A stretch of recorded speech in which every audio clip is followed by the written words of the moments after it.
gid sa tanan, wa sila'y samog mahigulong ang tanan.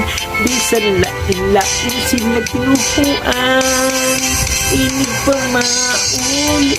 Unya na kapunok na kining ilang unique niya pamilya. Sadya yun sila usahay may debate pa, mag-inablihay sa ilang Biblia.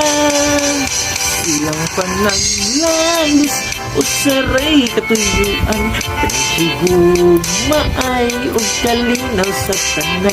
Way intriga ug walay away-away, kanunay nga magsinamtanay.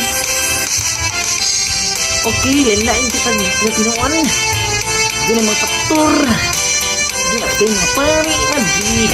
Bisa magsinamtanay. Magsinamtanay.